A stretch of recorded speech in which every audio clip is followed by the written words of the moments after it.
5 sebab orang yang banyak kena gout ni, hak ni kena tahu. Dan yang kelima ni tuan-tuan, paling penting. Hak ni memang kalau tuan-tuan tak ambil tahu, rugi lah. Sakit saja.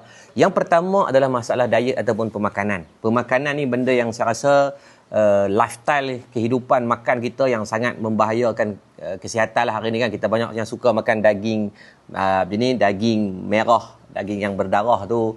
Kemudian dari segi seafood kita, yang ni kadar-kadar yang sangat trigger kepada masalah gout. Yang kedua adalah segi berat badan. Sebab bila berat badan yang berlebihan membuatkan tekanan ke atas sendi-sendi, pressure itu lebih daripada kadar yang sepatutnya. Sebab tu kita ada dari segi garis panduan Kementerian Kesihatan letakkan berapa BMI yang ideal untuk badan. Sebab bila kita besar, lutut kita besar tu ya, dia tak ada tiba-tiba lutut besar peti ais tu, tak boleh kan. Yang ketiga adalah dari segi masalah kesihatan yang kronik. Ada kencing manis, ada masalah-masalah yang melibatkan kepada penyakit kronik yang lain, darah tinggi, ada masalah buah pinggang, membuatkan dari segi fungsi badan tu imunnya tak sekuat yang lain.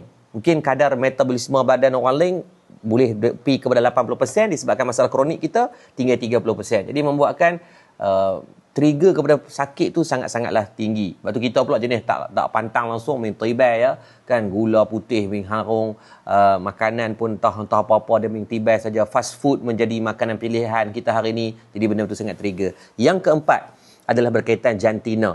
Orang lelaki biasanya akan kena serangan dari segi ataupun kadar uric acidnya lebih tinggi daripada orang perempuan. Maka sebab tu kita tengok pakcik-pakcik, ayah-ayah kita biasanya lagi dari segi sakit saraf sendi-sendi lagi trigger daripada mak-mak ataupun orang perempuan. Dan yang kelima pada saya yang paling penting adalah faktor genetik ataupun keturunan. Tuan-tuan, laporan daripada KKM melaporkan 30% daripada kita boleh mewarisi faktor genetik khususnya dalam gout ni. Maksudnya kalau mak ayah kita daripada atas-atas tu ramai yang kena, maka besar keberangkalian dari segi kita pun memungkinkan boleh kena. Apatah lagi yang tak jaga pemakanan, tak jaga langsung berat badan, lifestyle macam apa lagi, keluar kerja balik kerja sahaja, tak ada langsung aktiviti yang mungkin buat keluar peluh, memang tak parit. Maka sebab tu sebagai alternatif, sesimpel 5 saat saja kita keluarkan formulasi Madat Lab Go Out.